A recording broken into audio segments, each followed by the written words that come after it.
Има едно време трите малки прасенца. Те пораснаха големи. Те бяха малки, а сега те бяха големи. А майка му каза: вече сте пораснали.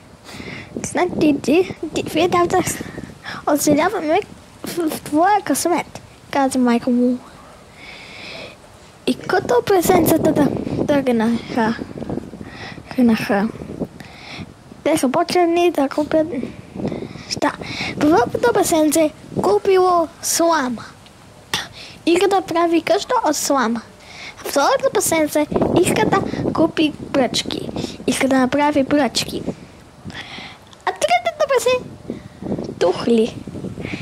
И с този, който е залепен. И след това първото прасенце е картофа. И след това дори две прасенца не са картофи. А първото прасенце, второто прасенце е картофа. А третото той се строи пак. А второто прасенце е рекал: ей, ти какво строиш? Каза второто прасенце. А третото прасенце казало: аз строя къща от тухли. Това ще бъде най-силното. Но един ден идваше лошия вълк.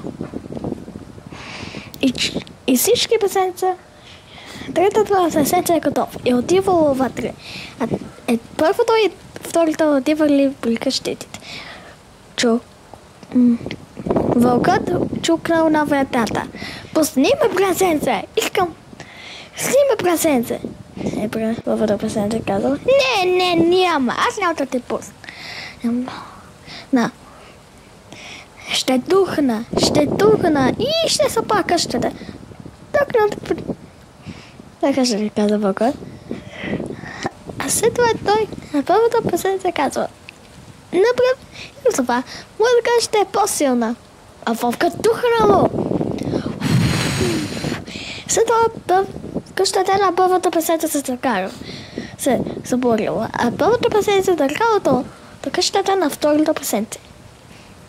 И след това той отиваше под масата.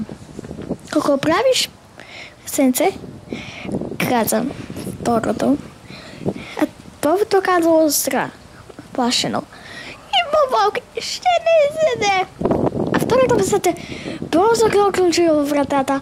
И след това един вълк дъргаше при двата прасенца: пусни ме! Искам да те изям!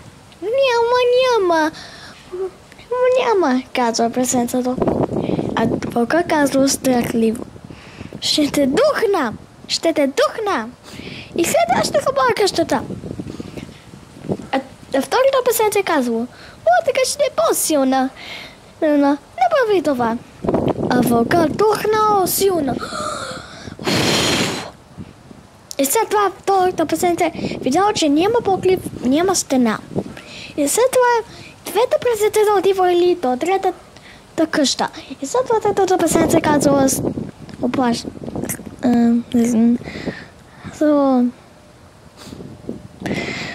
странно: а какво правите вие? Твоите къщица не са по-силни. Моята е по-силна, казва третото прасенце. Ами двете прасенца казало заедно: идва вълк! Казва и двете. И след това третото прасенце се включило в вратата. И след това включило. Идва вълк в третата къща. Отвори ме! Искам да те изям.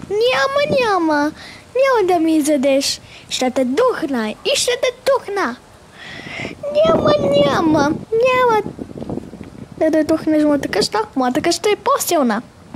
А вълкът тухнал. А къщата на третата прасенце не се заборило. И след това той тухнал пак. И след това вълкът мислил идея.